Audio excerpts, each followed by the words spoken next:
Hari ini kita mau buat keyakinan kelas. Keyakinan kelas sebenarnya kita sudah buat. Cuma sekarang kita apa itu keyakinan kelas? Kalian sebenarnya udah tahu peraturan tata tertib ya. Tapi di keyakinan kelas itu salah satunya adalah untuk menumbuhkan karakter. Artinya apa? Walaupun tidak ada hukuman, kalian akan tetap lakukan karena udah yakin bahwa itu adalah nilai-nilai positif, ya. Jadi walaupun tidak ada hukuman, tapi tetap melakukan. Jadi jangan karena saya takut dihukum, jadi saya lakukan, ya. Nah, keyakinan kelas apa saja yang bisa kita yakini sebagai nilai-nilai positif? Contohnya, 1, datang tepat waktu. Positif nggak? Positif. 2, mengerjakan tugas yang diberikan. Positif. 3, saling menolong antar teman di dalam kelas. Tapi dalam hal yang positif, dalam hal yang baik. Kemudian keempat, bersama-sama menjaga kebersihan kelas. Salah satunya dengan rebus piket. Kemudian apa lagi? Setelah menggunakan suatu barang, letakkan kembali di tempatnya. Salah satu upaya menjaga kerapian kelas, ya kan? Ketika kelas kotor, bertanggung jawab. Misalnya air tumpah, buru-buru langsung ambil. Nggak perlu lagi diperintahkan. Paham ya? Nah, keyakinan kelas itu tujuannya apa? Untuk menunjukkan karakter. Yang tadi disampaikan nilainya positif nggak? Bisa diterapkan di rumah, di sekolah, di mana aja, sama kan itu. Di rumah pun kalau kita menjaga kebersihan, bagus. Di rumah pun kalau disiplin, bagus. Dimanapun kalau disiplin, bagus. Paham ya? Sekarang kita, Ibu akan membagikan ini. Kalian tuliskan keyakinan kalian yang positif yang bisa kita terapkan di dalam hidup. Oke?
Assalamualaikum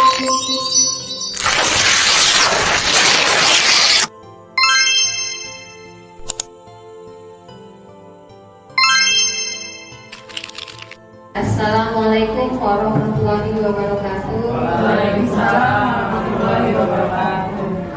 Selamat pagi Bapak Ibu sekalian. Terima kasih hari ini dan kita bersama-sama sudah berada di ruang temu rapat untuk sama-sama mendengarkan diseminasi dari teman kita, sahabat kita, Ibu Emi Riasi Juno. Sebelumnya tentunya mari kita sama-sama mengucapkan syukur, alhamdulillah kita masih dalam keadaan sehat dan walafiat. Selanjutnya sebelum Bu Emi memulai, dipersilahkan kepada Bu Bayumani selaku Kepala Sekolah SDN Negeri Utara 01 untuk memberikan kesempatan beberapa kata-katanya. Waktu kami persilahkan.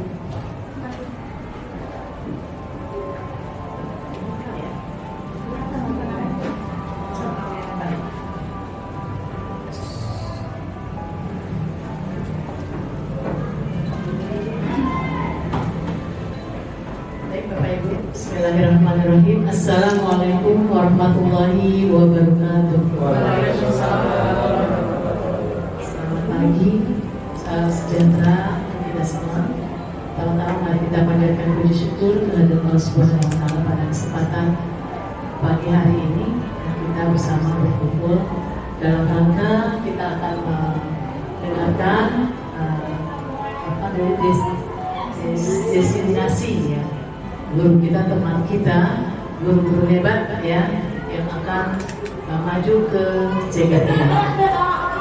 Dan untuk itu Bapak Ibu sekalian, kita sangat bersyukur ya, saya pribadi bahwa di SDN atau sekolah kita SDN Kedoya Utara 01 ada beberapa teman kita yang untuk maju dalam rangka mengembangkan diri, ilmu pengetahuan yang kita sudah punya, kemudian dikembangkan kembali untuk lebih maju tentunya sekolah kita ini Bapak Ibu, untuk berkolaborasi bersama saling mendukung demi mewujudkan budaya positif di sekolah kita.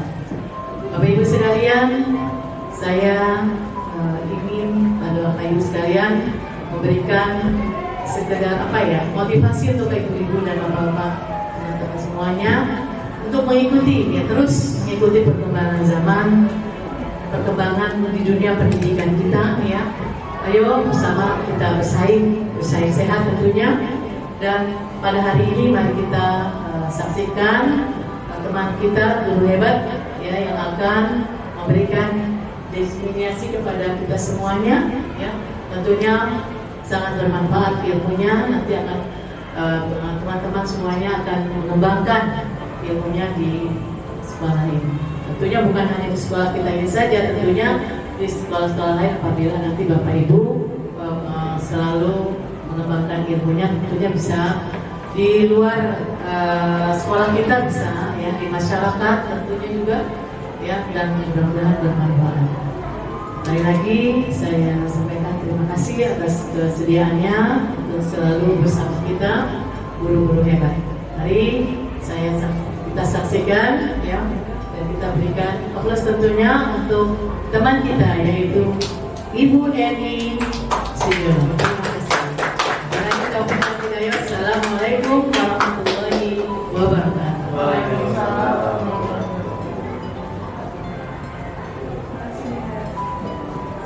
Terima kasih Bu Bayumani sudah membuka acara ini yang kita tunggu teman-teman semua. Mari kita sama-sama dengarkan diseminasi budaya positif dari sahabat kita Ibu Emi Riasi Juno. Waktu dan tempat dipersilakan.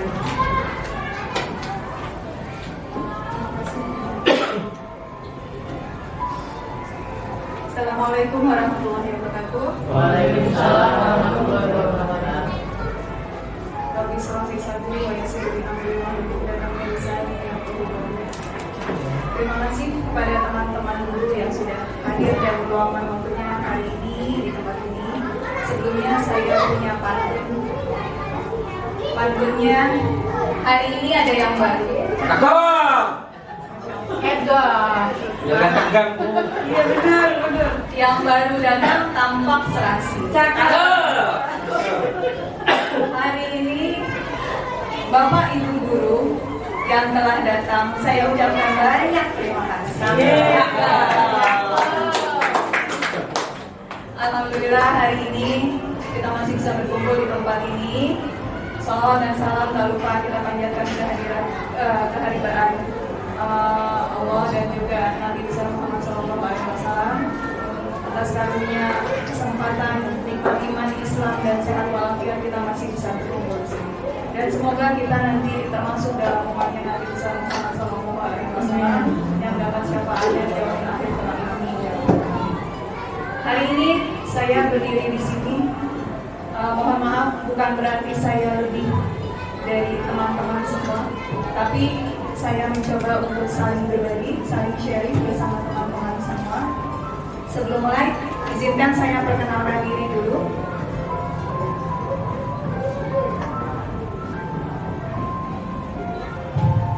Nama saya Emilia Sujono. Saya saat ini sedang menjalani program pendidikan calon guru penggerak. Saya berasal dari SD Budaya Utara 01. Kami dalam pendidikan guru penggerak sudah menyelesaikan modul 1, modul 1.1, 1.2, 1.3, dan 1.4. Dan akhirnya sampailah kepada yang memang sudah menjadi tugas kami untuk melakukan tindakan aksi nyata di modul 1.4, yaitu budaya positif. Kemudian ini ada fasilitator saya, yaitu Bapak Heribertus Heri Kristianto, SSI MKOM, dan juga Bapak Mulyono sebagai pengajar praktik. Sebelumnya saya mohon izin Bunda dan moderator untuk melanjutkan. Terima kasih. Ya, saat ini dalam program pendidikan guru penggerak, saya langsung mulai saja ya, teman-teman. Saya sebutnya teman-teman saja karena kita sama-sama sedang belajar untuk menuju ke arah menjadi guru yang lebih baik. Dalam tujuan pembelajaran kali ini, diantaranya CGP itu calon guru penggerak, dapat menyampaikan pembelajaran dan penerapan konsep inti dari modul budaya positif serta pemahaman mengenai konsep-konsep inti dalam modul budaya positif. Nah, dalam pendidikan guru penggerak, kita menggunakan yang disebutkan oleh Ki Hajar Dewantara, yaitu anak-anak hidup dan tumbuh sesuai kodratnya sendiri. Sedangkan pendidik hanya dapat merawat dan menuntun tumbuhnya kodrat. Jadi di sini kita sebagai pendidik hanya menuntun mereka hidup dan tumbuh sesuai kodratnya, karena setiap anak itu sudah memiliki kodrat alam dan kodrat jalannya masing-masing. Artinya setiap anak itu sudah mempunyai potensi masing-masing yang tentu saja berbeda, dan kita tidak bisa menyamakannya antara anak yang satu dengan anak yang lain. Tentu saja memiliki potensi yang berbeda-beda. Nah, tugas kita hanya merawat dan menuntun tumbuhnya kodrat itu. Kalau di sini kita ibarat petani ya, teman-teman. Kita ibarat petani. Di dalam kebun kita itu ada berbagai tanaman yang tentu saja jenisnya berbeda-beda, dan hasilnya pun nanti tumbuh dengan berbeda. Seumpamanya padi saja pun itu tumbuh dengan kualitas yang berbeda. Ada yang bulat-bulat bernas berisi, ada yang panjang bernas, tentu saja berbeda ya. Ada yang pulen ya, ada yang rak. Nah, itu ibaratnya. Jadi kita hanya merawat dan menuntun tumbuhnya kodrat itu, tapi kita tidak bisa menyamakan semua anak harus bisa seperti ini antara satu dengan yang lainnya. Nah, semua itu dalam praktek kita sebagai guru menuntun anak sesuai dengan kodratnya masing-masing, itu bisa diawali karena kita di sekolah ya, kita bisa memulai dengan konsep utama dari modul budaya positif. Yang pertama itu adalah perubahan paradigma belajar, kemudian disiplin positif, motivasi perilaku manusia, kebutuhan dasar manusia, posisi kontrol restitusi, keyakinan kelas, dan segitiga restitusi. Latar belakangnya, Saat ini sekolah seharusnya menjadi tempat bagi proses pembelajaran yang aman, nyaman, dan mampu mewujudkan kemerdekaan belajar bagi murid sesuai dengan kodrat alam dan kodrat sudah sangat sejalan dengan yang dilakukan di Indonesia, yaitu dengan menetapkan sekolah ramah anak atau SRA. Jadi di dalam sekolah ramah anak itu, ya inilah yang akan kita kembangkan. Jadi di dalam sekolah tersebut anak merasa aman, merasa nyaman, dan mampu mewujudkan kemerdekaan belajar. Artinya mereka tidak terpaksa belajar sehingga merasa hatinya terbelenggu atau kemerdekaannya terganggu. Kemudian dalam kegiatan sekolah, idealnya mengedepankan kebiasaan baik. Nah, ini awalnya teman-teman. Jadi bagaimana kita mampu menuju tujuan pendidikan, mencapai tujuan pendidikan? Hal kecil, setiap hal besar kita akan mulai dari tentu saja hal-hal yang kecil ya. Mulai dari mengedepankan kebiasaan baik. Nah, apabila perbuatan baik itu sudah menjadi kebiasaan dan sudah mulai dibiasakan, itu insya Allah secara konsisten akan menjadi karakter. Nah, setelah menjadi karakter, maka mereka akan belajar tanpa paksaan, tanpa harus dikerasin, dan tanpa mendapatkan perlakuan bullying dari keluarga sekolah lainnya. Ya, namun pada kenyataannya ini memang kenyataan di yang kondisi sekarang ya teman-teman. Memang dalam hal ini siswa masih mematuhi peraturan karena masih takut akan hukuman, bukan karena melaksanakan sendiri dengan penuh kesadaran dan tanggung jawabnya. Sehingga tindakan yang dilakukan itu karena terpaksa agar tidak mendapat hukuman dan tidak mendapat predikat buruk di sekolah. Jadi pada kenyataannya memang ada di antara anak-anak kita itu melakukan sesuatu itu hanya karena takut akan hukuman. Jadi bukan karena kesadaran sendiri atau motivasi intrinsik ya, tapi karena ada hukuman jadi mereka terpaksa melakukan. Salah satu cara untuk mewujudkan sekolah yang memiliki lingkungan belajar yang mendukung pembelajaran adalah dengan menumbuhkan budaya positif di sekolah yang dimulai dari kebiasaan di kelas. Tentu skop kecil kita dulu ya teman-teman. Saya seorang guru di kelas saya, teman-teman guru di kelas teman-teman. Kita mulai dari kelas kita masing-masing, memulai hal kecil untuk mencapai insya Allah hal yang besar. Yang dimulai dari kebiasaan di kelas yang akan menjadi budaya positif di kelas. Nah, bagaimana caranya? Budaya positif di kelas dimulai dengan kegiatan membuat kesepakatan dan keyakinan kelas. Keyakinan kelas yang dibuat ini tentu saja mempertimbangkan nilai-nilai kebajikan yang berlaku universal, yang berlaku secara umum, ya. Dengan menerapkan keyakinan kelas yang sudah disepakati bersama. Siswa diharapkan mampu menumbuhkan motivasi dari dalam dirinya dan akhirnya tumbuh karakter yang baik yang menjadi budaya positif dan bisa diterapkan dimanapun mereka berada. Budaya positif yang terbentuk akan kuat dengan kolaborasi yang baik oleh seluruh warga sekolah. Jadi hal kecil yang kita mulai untuk mencapai budaya positif adalah melalui budaya positif di kelas. Di kelas dalam hal ini saya mulai dari kelas saya mulai dari diri sendiri. Dengan membuat kesepakatan dan keyakinan kelas. Berdasarkan apa keyakinan kelas yang dibuat? Tentu saja dengan mempertimbangkan nilai kebajikan yang berlaku universal, nilai kebaikan-kebaikan. Contohnya misalnya, saya harus disiplin, datang tepat waktu, kemudian mengerjakan tugas-tugas. Itu kan semua berlaku umum ya, teman-teman ya, hal-hal seperti itu. Kemudian kita sepakati, apakah setuju nih kalau kita melakukan sesuatu itu harus sungguh-sungguh. Kalau setuju maka bisa kita jadikan keyakinan kelas.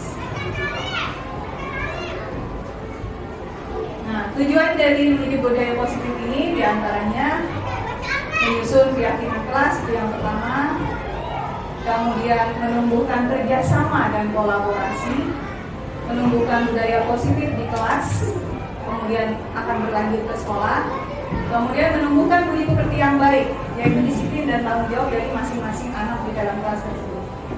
Menumbuhkan kerjasama dan kolaborasi, mewujudkan pembelajaran yang berpihak pada siswa. Nah, di sini ada kosakata kalimat baru ya teman-teman, mewujudkan pembelajaran yang berpihak pada siswa. Mungkin dahulu zaman kita kita masih belum paham apakah pembelajaran itu memihak kepada kita atau hanya teacher center, berpusat pada guru, tak peduli dengan kondisi siswanya. Tapi sekarang sudah mulai perpindahan nilai mewujudkan pembelajaran yang berpihak pada siswa. Nah, tolak ukurnya adalah yang pertama, terbentuknya keyakinan kelas berdasarkan nilai-nilai kebajikan universal yang tadi sudah kita bicarakan. Kemudian siswa memiliki motivasi dalam dirinya untuk melaksanakan keyakinan kelas yang sudah disepakati dengan konsisten dan tanpa paksaan.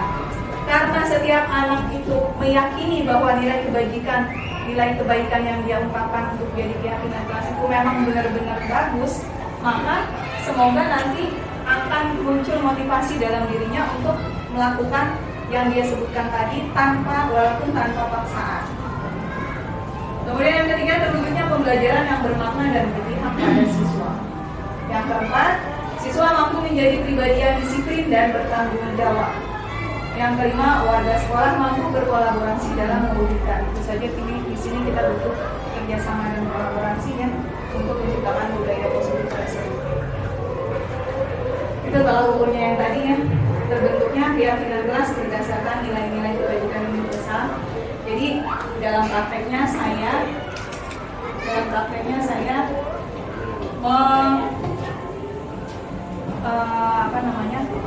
mengungkapkan kepada anak-anak, kalian boleh hari ini kita akan membuat keyakinan kelas. Kalian boleh ucapkan atau tuliskan satu saja nilai-nilai kebaikan yang menurut kalian bagus untuk dilaksanakan, dan itu berlaku untuk ini.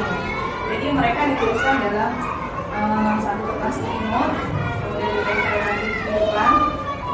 Yang kedua, karena tadi keyakinan kelas itu mereka tulis sendiri dan mereka anggap itu baik bagi mereka dan juga teman-teman lainnya, maka diharapkan siswa memiliki motivasi untuk melaksanakan yang sudah dia tulis.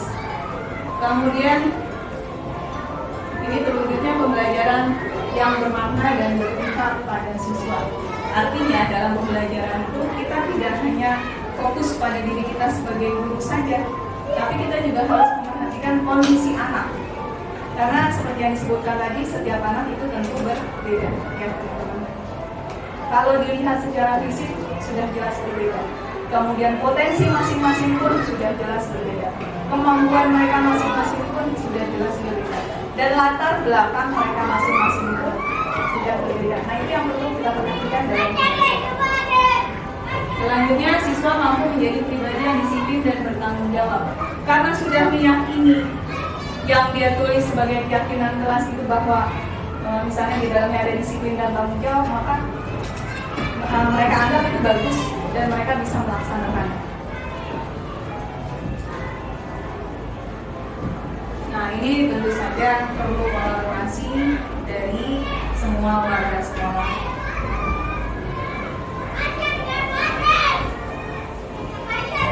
Nah, itu tadi sekelumit materi-materinya.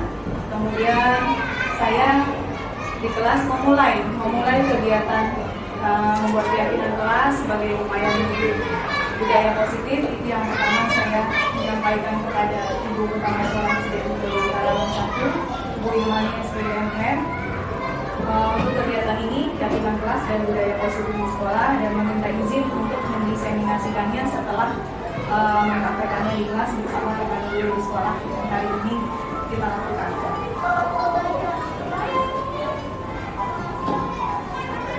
Nah, setelah minta izin, saya memulai pelaksanaan tindakan untuk menerapkan budaya positif. Ini sudah jadi nanti ada prosesnya. Nah, langkah awalnya setelah tadi saya minta izin kepada Bu Ilmani, kemudian saya memberikan penjelasan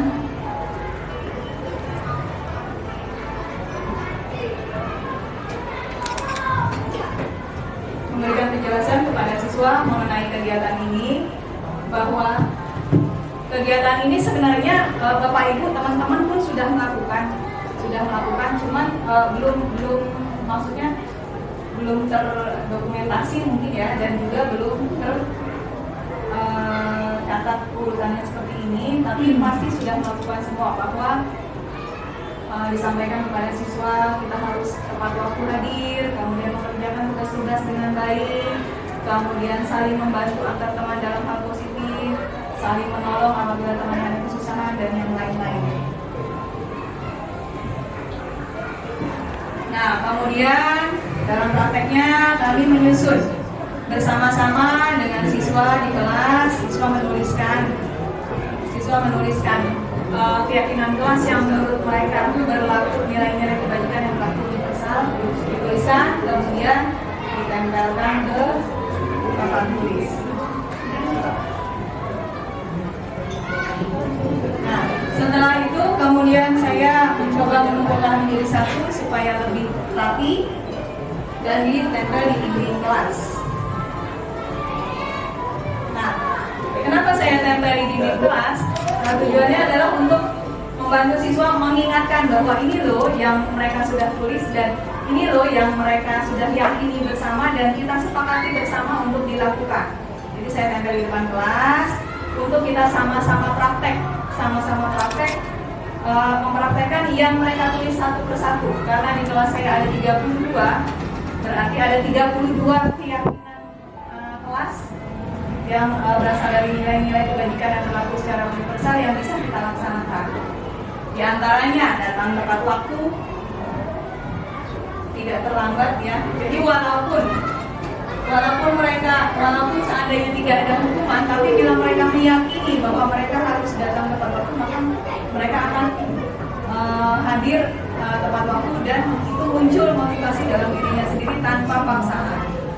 Kemudian yang kedua, menjaga kerukunan antar teman. Jadi sama-sama bergaul, sama-sama berteman, tidak membeda-bedakan dan saling menghargai.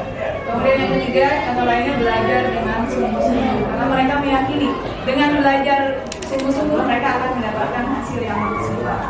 Selanjutnya menjaga kebersihan, berguna untuk kesehatan.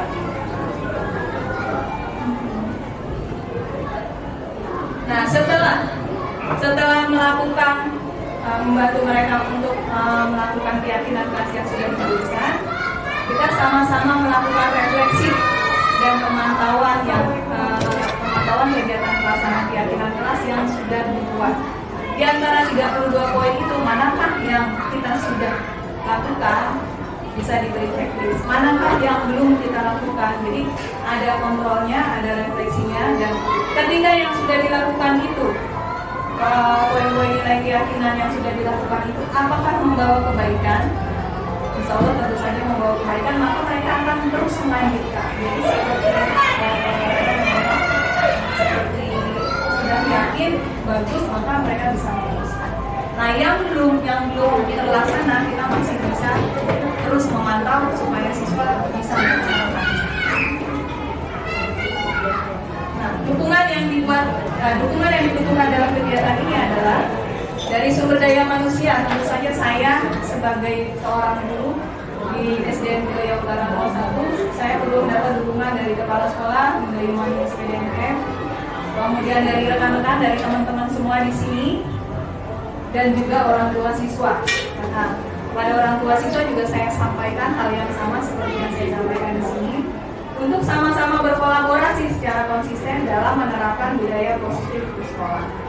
Kemudian ketika sarana dan prasarana yang dibutuhkan adalah LCD, proyektor, laptop, kertas sticky note, spidol, dan kertas aspirol serta pameran. Nah, sampailah pada di tahap ini saya mengumpulkan rekan guru, bukan berarti saya sudah melakukan hal hebat, tapi saya mencoba untuk melakukan hal kecil yang insya Allah nanti berguna untuk menuju mendapatkan hal yang besar. Dan saya mencoba melakukan diseminasi pemahaman.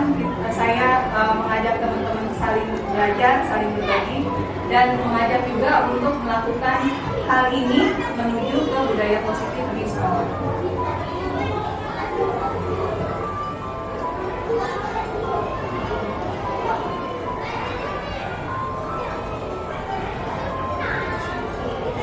Konsep utama modul budaya positif seperti yang tadi sudah disampaikan, saling pembelajaran dengan paradigma baru, yaitu yang dirancang berdasarkan pembelajaran berdiferensiasi, sehingga setiap siswa belajar dengan kebutuhan dari tahap perkembangannya untuk mewujudkan profil pelajar Pancasila. Nah, ini kosakata yang sudah sangat sering didengar ya, apalagi sekarang untuk kelas 1 dan 4 kita sudah masuk pada penggunaan kurikulum merdeka. Nah, di sini disebutkan bahwa paradigma baru dirancang berdasarkan pembelajaran berdiferensiasi, sehingga setiap siswa belajar sesuai dengan kebutuhan dari tahap perkembangannya. Seperti yang sudah disampaikan tadi, bahwa setiap anak itu unik dan berbeda, tidak bisa disamakan satu dengan yang lainnya. Sehingga ketika misalnya ada dua anak yang berbeda, dituntut harus punya kemampuan yang sama untuk mencapai sesuatu, kita harus bisa memahami kalau ternyata anak yang satu itu tidak mampu memenuhi tuntutan sama dengan anak yang satunya, karena memang setiap anak itu berbeda. Nah, ini disiplin positif. Apa itu disiplin? Kita sudah sama-sama tahu. Menurut Sugeng Priyodarmito, disiplin adalah suatu kondisi yang tercipta dan terbentuk melalui suatu proses dari serangkaian perilaku yang menunjukkan nilai-nilai ketaatan, kepatuhan, kesetiaan, keteraturan, dan ketertiban. Jadi disiplin itu di dalamnya tuh ada serangkaian perilaku yang menunjukkan bahwa kita tuh taat, patuh, setia, teratur, dan tertib. Nah, sebagai pendidik, tujuan kita adalah membimbing anak-anak memiliki disiplin diri, awalnya dari disiplin diri dulu, sehingga mereka mampu berperilaku dengan mengacu pada nilai-nilai kebajikan universal, serta memiliki motivasi intrinsik dan bukan motivasi ekstrinsik. Karena segala sesuatu yang kita lakukan apabila motivasinya berasal dari dalam diri sendiri, insya Allah itu akan bisa berkelanjutan. Tapi kalau motivasinya ekstrinsik atau dari luar dirinya, maka ketika yang si pemberi motivasi itu tidak ada, bisa jadi dia tidak termotivasi untuk melakukan. Jadi bagaimana sebagai diri kita mampu memunculkan motivasi intrinsik anak untuk melakukan sesuatu dalam rangka disiplin positif. Disiplin positif merupakan salah satu cara penerapan disiplin yang bertujuan untuk menumbuhkan kesadaran serta memberdayakan anak untuk melakukan sesuatu tanpa ancaman maupun paksaan, tetapi tumbuh motivasi dari dalam diri sendiri. Nah, ini dia disiplin positif. Jadi penerapannya bertujuan untuk menumbuhkan kesadaran. Kalau mereka yang saya sebutkan tadi, jika mereka sudah ada motivasi intrinsiknya, maka mereka akan tumbuh kesadarannya sendiri dan kemudian bisa melakukan sesuatu tersebut tanpa ancaman maupun paksaan. Seperti yang saya sebutkan, contohnya apabila siswa sudah disiplin, datang ke sekolah setiap hari tepat waktu, kemudian mengerjakan tugas, kemudian mengerjakan tugas-tugas lain, membersihkan kelas. Apabila mereka sudah sadar, tumbuh kesadarannya bahwa itu nilai-nilai kebaikan, mereka akan terus melakukannya tanpa disuruh, tanpa paksaan, dan tanpa ancaman, ya.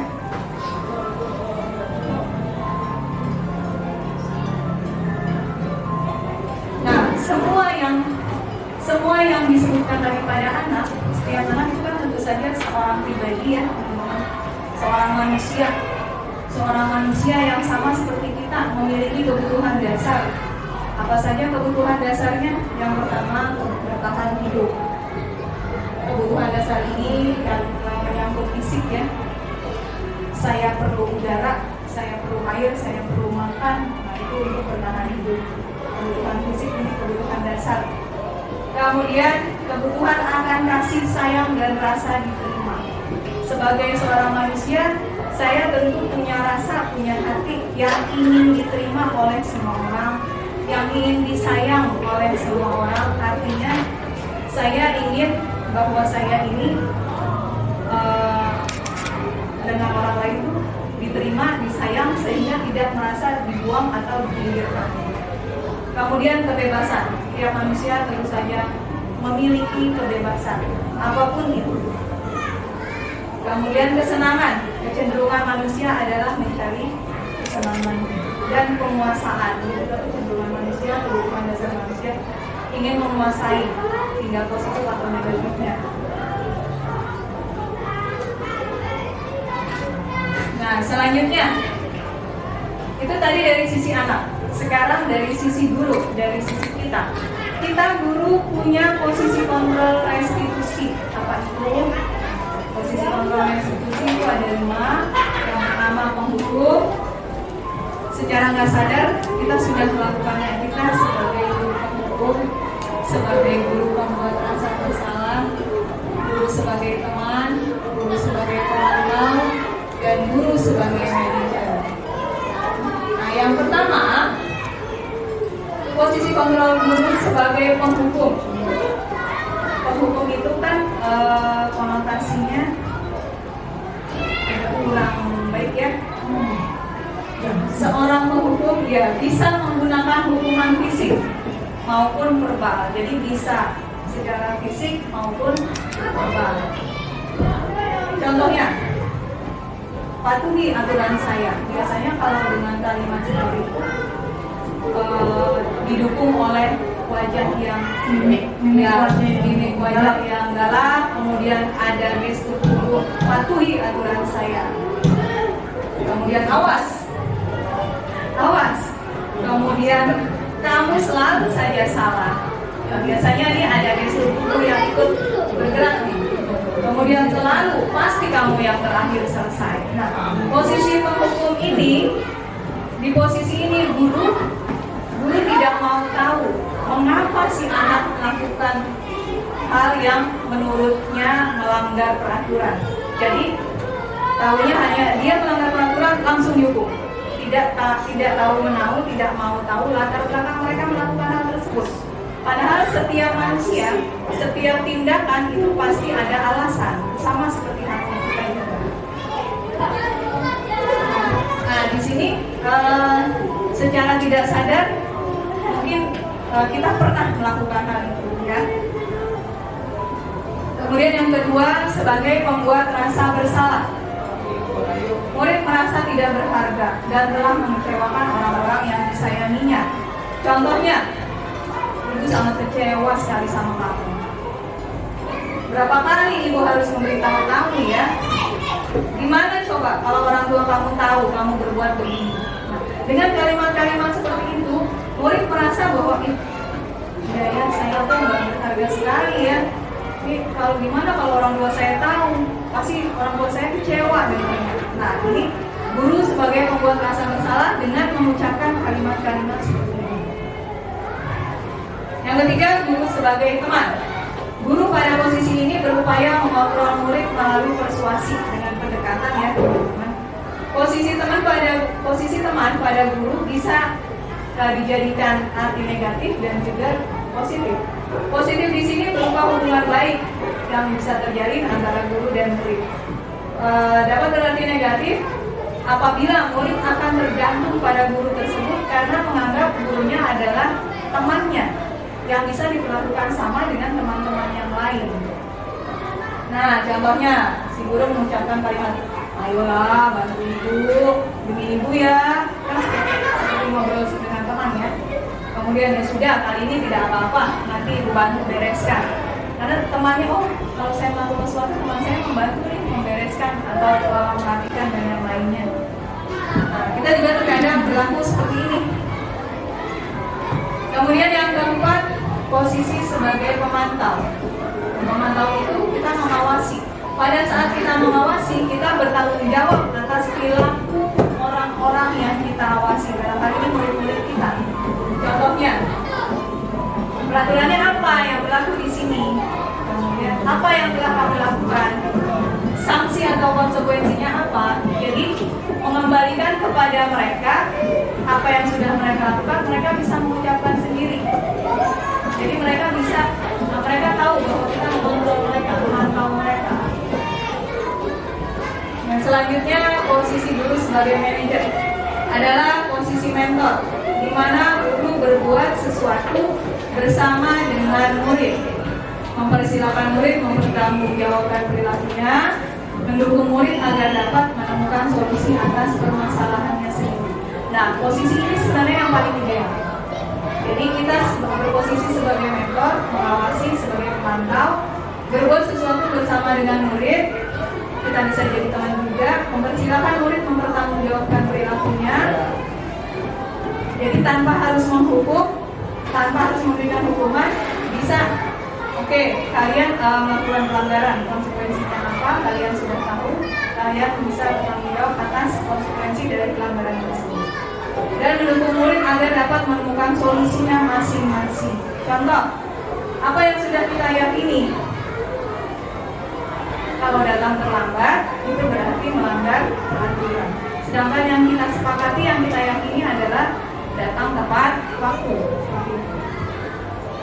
Dan konsekuensi apakah sama atau beda?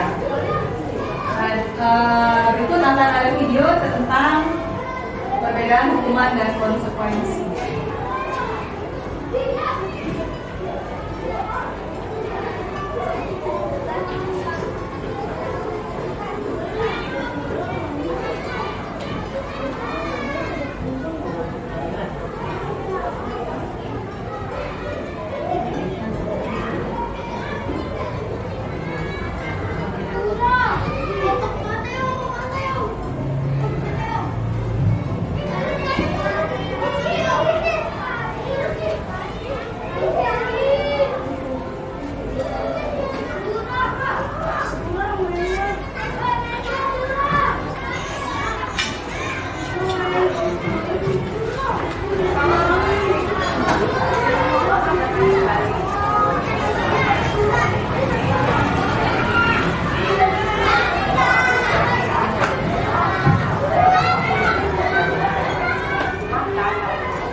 Ada yang karena terlambat 20 menit, maka ketika pulang dia harus menambah 20 menit. Kemudian ada teman yang merusak kertas temannya, maka dia harus menggantinya dengan waktu.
Yang kedua, karena terlambat 20 menit, maka harus ditambah 20 menit lagi dari waktu pulang. Yang ketiga, mengganti kertas temannya yang sudah ia sobek-sobek.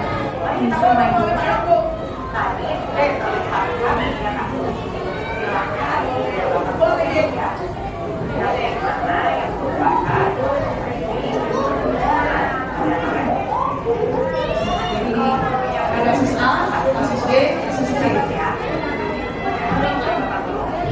Apakah sudah ditentukan? Jawabannya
dalam kedua konsep ini, mereka hanya sekedar menjalankan sanksi. Terkadang kita merasa capek karena banyaknya pekerjaan. Jadi kita memilih jalur cepat untuk menyelesaikan masalah, yaitu memenuhi hukuman dan konsekuensi. Ini tidak melatih murid untuk mempunyai perilaku berpikir kritis sebagai pemecah masalah yang baik. Pada resolusi ini, kita membutuhkan rasa percaya dan memberikan ruang refleksi dan diskusi untuk mereka bisa menemukan solusi terbaik dalam memperbaiki masalah mereka. Dengan memberikan kebebasan kepada mereka untuk memperbaiki masalahnya, maka kita sudah memberikan hak kemerdekaan kepada mereka untuk belajar atas kesalahannya. Dengan ini, kita juga sudah memenuhi satu kebutuhan dasar murid, yaitu kebebasan. Terkadang kita masih suka bingung dan terjebak tentang konsekuensi dari retribusi. Kita suka bingung tentang solusi yang keluar dari semua itu sendiri. Hal itu merupakan retribusi. Kita perlu lihat lagi apakah solusi itu mempunyai korelasi logis untuk memperbaiki masalahnya, atau mereka hanya sekedar menjalani konsekuensi. Mari kita kembali melihat kasus A, B, dan C yang Ibu dan Bapak Guru sudah kategorikan.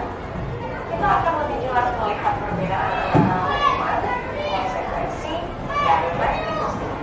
Pada kasus A, murid mencoret tembok lalu tidak boleh mengikuti sesi bermain. Mari kita analisis. Adakah korelasi logis antara mencoret tembok dengan tidak dapat sesi bermain? Lalu bagaimana dengan tembok yang kotor? Siapa yang membersihkan? Pada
3 kasus. Ada 3 kasus ya. Jadi yang pertama ada siswa TK mencoret-coret tembok, kemudian tidak diberi waktu bermain, itu adalah sebagai hukuman tanpa menanyakan terlebih dahulu mengapa ia mencoret-coret tembok. Padahal kemungkinan di rumahnya itu dia boleh mencoret-coret tembok seperti itu. Kemudian yang kedua, kasus yang kedua adalah si anak terlambat 20 menit sehingga ketika pulang harus nambah waktu kembali 20 menit. Ya, konsekuensi. Tapi si guru tidak menanyakan mengapa ia terlambat, kemudian tidak ada proses restitusi. Nanti akan kita bahas lagi mengenai restitusi. Kemudian yang ketiga itu ada siswa yang menyopek kertas temannya dan dia tahu bahwa perbuatan itu salah, kemudian dia minta maaf dan bertanggung jawab untuk memperbaiki kesalahannya itu dengan mengganti kertas temannya dengan kertas yang baru. Itu dia sudah meyakini nilai yang dia yakini bahwa itu benar. Dan ketika dia melakukan pelanggaran, dia meminta maaf dan bertanggung jawab untuk menggantinya. Kemudian dari 3 kasus yang tadi diungkapkan di sini, dari masing-masing anak, mereka melakukan pelanggaran itu dalam rangka memenuhi kebutuhan dasarnya. Anak yang pertama, kebutuhan akan keselamatan. Anak yang kedua, kemungkinan dia terlambat, apakah dia membantu ibunya atau dia tidak dibangunkan, tidak ada kebutuhan dasar yang ingin dia penuhi. Nah, kemudian yang ketiga juga seperti ini. Jadi intinya setiap perilaku itu pasti ada alasan, sama seperti itu.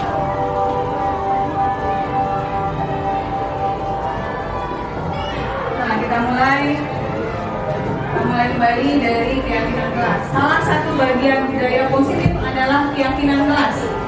Keyakinan kelas ini adalah merupakan nilai kebajikan universal yang berlaku umum, disepakati bersama, yang berasal dari dalam diri. Jadi dari dalam diri siswa diyakini umum, tapi punya nilai kebaikan. Silakan diungkapkan untuk menjadi nilai kebaikan yang diturunkan di kelas. Dengan mengaitkan nilai kebajikan yang diyakini, maka motivasi intrinsik atau motivasi dari dalam siswa akan terbangun, sehingga menggerakkan motivasi dari dalam dirinya untuk mencapai tujuan yang dalam hal ini kita kenal dengan profil pelajar Pancasila ya teman-teman. Kemudian mengapa keyakinan kelas? Mengapa bukan peraturan kelas? Apa bedanya? Nah ini contoh, mengapa saat pandemi kemarin kita memiliki peraturan tentang penggunaan masker dan juga perintah untuk sering mencuci tangan. Sedangkan ketika sudah pandemi, ada yang masih menggunakan masker, ada juga yang tidak menggunakan masker dan sudah jarang cuci tangan. Nah, dalam penggunaan masker ini, ada yang masih terus menggunakan masker walaupun peraturannya sudah tidak berlaku. Karena apa? Karena mereka yakin bahwa dengan menggunakan masker, maka kita akan terhindar dari virus dan kesehatan pun juga akan terjaga. Jadi walaupun peraturannya sudah tidak berlaku atau yang memerintahkannya sudah lemah, maka saya akan tetap melakukannya dengan keyakinan saya tersebut bahwa memakai masker akan menghindarkan saya dari virus. Nah, motivasi yang tumbuh dari dalam ini disebut motivasi dia prinsip. Jadi lebih baik keyakinan daripada peraturan, karena ketika keyakinan itu diyakini masih memiliki nilai yang baik, maka dia akan terus melakukan. Tapi ketika peraturan yang itu hilang, dia tidak akan melakukan lagi. Nah, bagaimana membuat keyakinan kelas? Yang pertama, kita buat lebih umum. Misalnya saling menghormati itu umum kan ya. Memperhatikan saling menghormati itu bentuknya bisa memperhatikan teman presentasi, kemudian menghormati teman beda agama dan yang lainnya. Yang kedua, merupakan pernyataan yang berlaku universal atau umum. Yang ketiga, dibuat dalam kalimat yang positif. Jadi tidak ada kata bukan, tidak ada kata jangan seperti itu ya. Tapi semua kalimatnya dalam kalimat positif.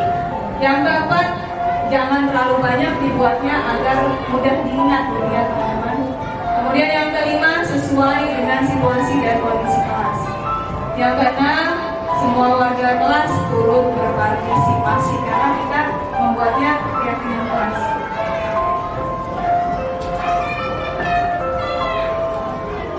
Nah, ini praktek kegiatan membuat keyakinan kelas. Pertama, saya menyampaikan dulu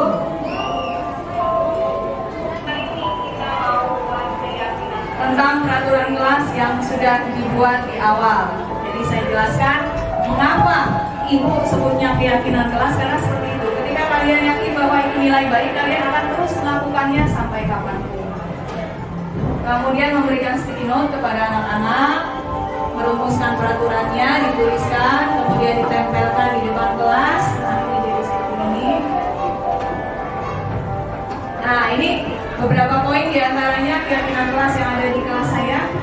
Yang pertama, datang tepat waktu, kemudian menjaga kebersihan kelas, mengerjakan tugas yang sudah diberikan, saling menghormati, dan siap bekerja sama dalam kelompok. Tentu saja masih banyak lagi ya.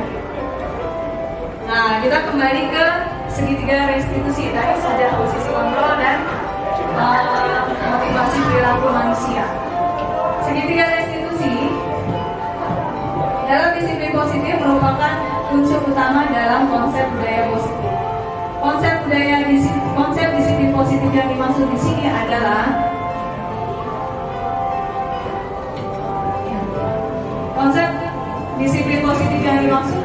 membimbing murid menumbuhkan disiplin diri karena motivasi internal untuk mewujudkan murid yang merdeka. Jadi kita mulai menumbuhkan motivasi intrinsik mereka untuk mewujudkan murid yang merdeka. Jadi mereka berusaha memilih mereka ketika belajar, mereka nggak ada rasa paksaan, terpaksa atau ancaman ya. Jika tidak memiliki motivasi internal, maka diperlukan pihak lain untuk mendisiplinkan kita atau motivasi eksternal. Jadi dari luar. Jika intrinsiknya belum muncul, kita perlu motivasi eksternal. Dalam hal ini kita sebagai pihak luarnya ya. Konsep ini selaras dengan pernyataan Ki Hajar Dewantara bahwa disiplin diri diperlukan untuk menciptakan murid yang merdeka. Disiplin diri mampu membuat seseorang menggali kekuatan atau potensinya untuk suatu tujuan yang bermakna. Disiplin diri merupakan kemampuan mengontrol diri, menguasai diri, serta menentukan sikap yang mengacu pada nilai yang kita hargai.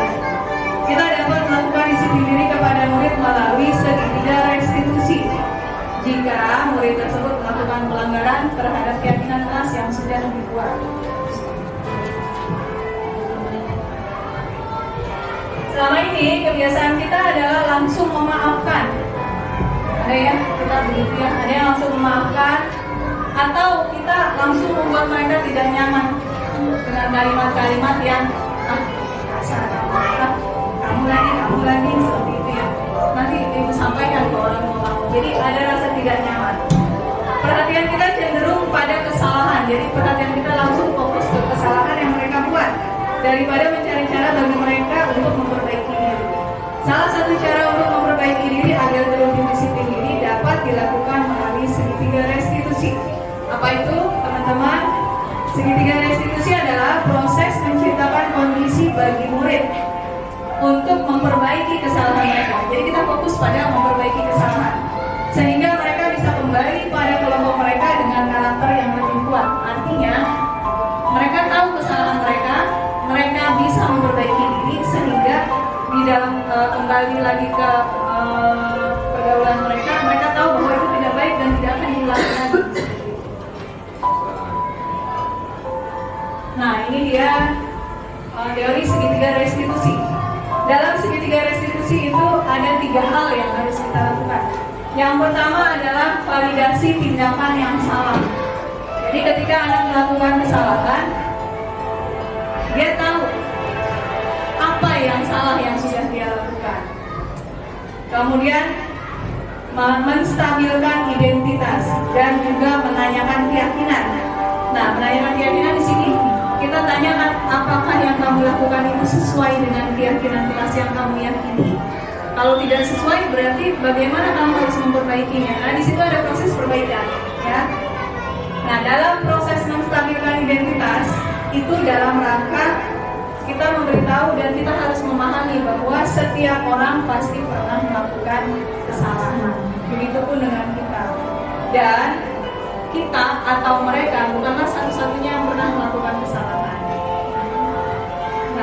Kemudian validasi tindakan yang salah itu kita cari alasannya, mengapa mereka melakukan hal itu. Menanyakan keyakinan, nah kita tanyakan kembali, hal keyakinan apa yang sudah tidak sesuai tapi kalian lakukan. Nah ini 3 langkah tadi ya. Menstabilkan identitas yang pertama, setiap orang pasti pernah melakukan kesalahan dan kita semua akan melakukan hal terbaik yang bisa kita lakukan setelah melakukan kesalahan sebagai bentuk perbaikan diri. Kemudian validasi tindakan yang salah. Seperti tadi, setiap anak melakukan kesalahan pasti dia punya alasan. Alasannya kemungkinan salah satu atau 2 dari 5 kebutuhan dasar hidupnya. Kemudian menanyakan keyakinan. Nah, apakah sesuai dengan keyakinan yang sudah kita yakini bersama untuk dilakukan? Nah, kalau tidak sesuai, kalau sesuai berarti dia sudah memiliki motivasi internal. Tapi kalau belum, kemungkinan dia masih membutuhkan motivasi eksternal.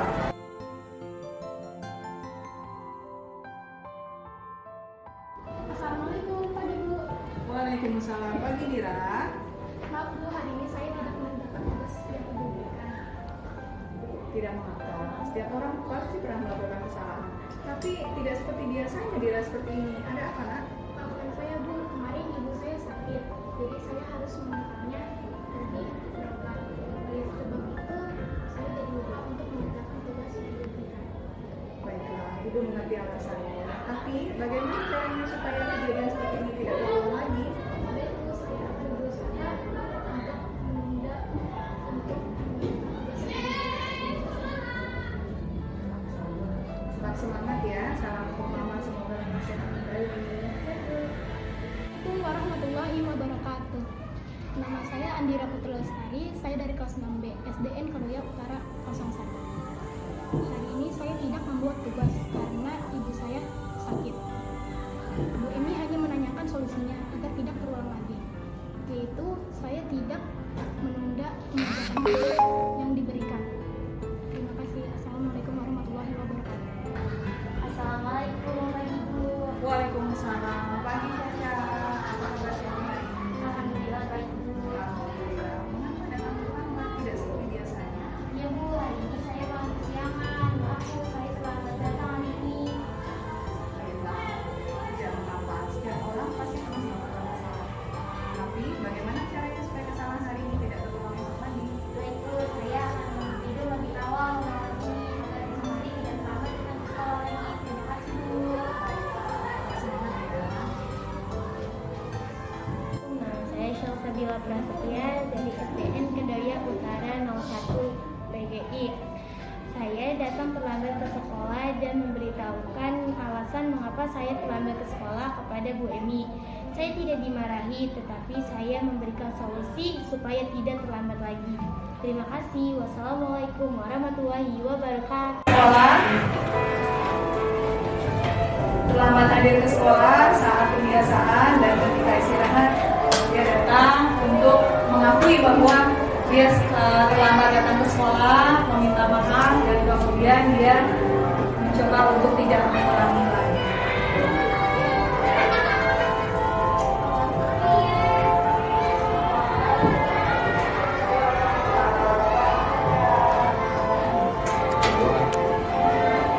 Nah, di dalam percakapan tadi itu ada 3 langkah.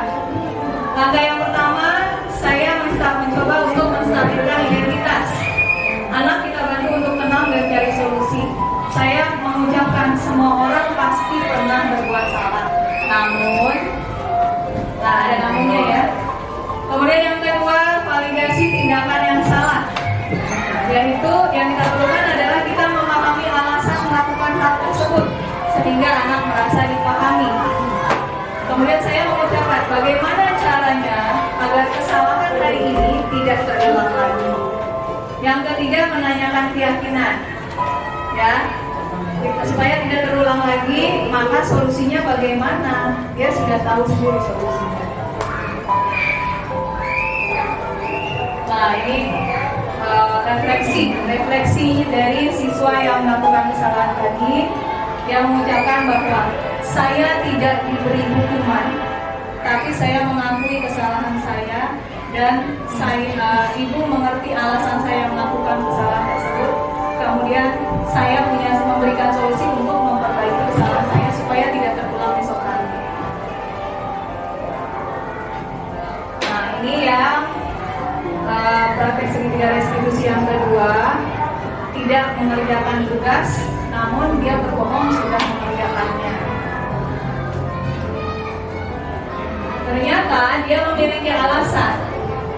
Dia tidak mengerjakan tugas karena harus menunggu ayahnya yang sedang sakit di rumah sakit. Dan dia memberikan solusi pada dirinya sendiri dan menyampaikan ke saya bahwa dia akan langsung mengerjakan tugas dan tidak menunda apabila mendapatkan tugas dari sekolah.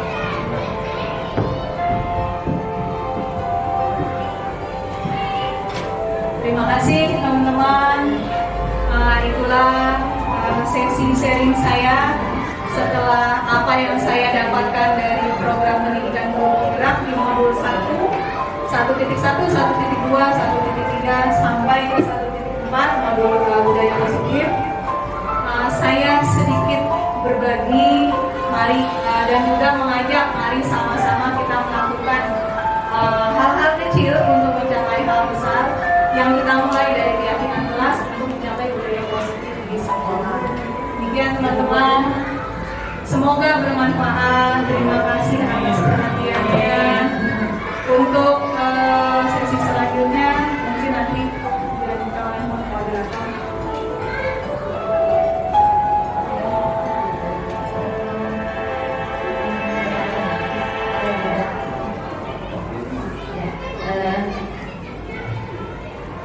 Teman-teman sekalian, kita kasih aplaus dong